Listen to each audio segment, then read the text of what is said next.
నిర్మల్ జిల్లా ముదూల్ మండల కేంద్రంలో 2 రోజుల క్రితం సాయి మాధవ్ నగర్ లో జరిగిన దొంగతనాన్ని కేసును పోలీసులు ఛేదించారు. ముదూల్ పోలీస్ స్టేషన్ లో బైంస ఏఎస్పీ అవినాష్ మీడియా సమావేశంలో వివరాలు వెల్లడించారు. మేదరోల వెంకటేష్ కుటుంబంతో సహా హైదరాబాద్ వెళ్లారు. అదే రోజు అతని ఇంట్లోనే అద్దెకున్న భార్య భర్తలే దొంగతనం చేసినట్లు పోలీసులు నిర్ధారించారు.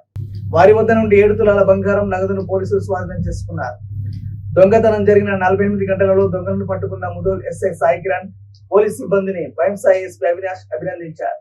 +4 and 305 BNS అంటే పట్టా stealing 380 329 plus house lurking trespass FIR అయినప్పుడు ఎస్హెచ్ఓ గారు నేను అక్కడ సీన్ ఆఫ్ క్రైమ్ లో వెళ్ళినప్పుడు we saw the scene of crime. కానీ చాలా ఇంట్రెస్టింగ్ క్రైమ్ దొరికింది. ఎందుకంటే దొంగ వాళ్ళు వచ్చారు, దొంగ చేసినప్పుడు మళ్ళీ లాక్ పెట్టి వెళ్ళిపోయారు.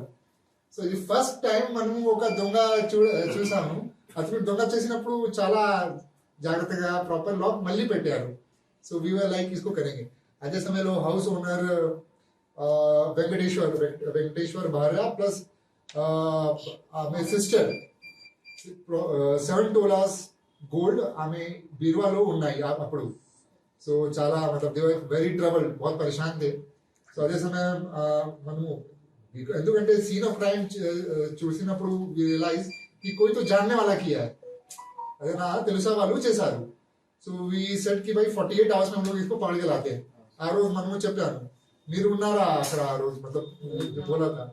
और क्रेडिट टू एसएचओ मुडोल बिकॉज అతను 48 hours ముందు నిన్న రాత్రి కేసు బ్రేక్ చేశారు. एंड जितना तारीफ किया जाए कम है एसएचओ मुडोल का, because he took all the initiative her angle से. ही सीडीआर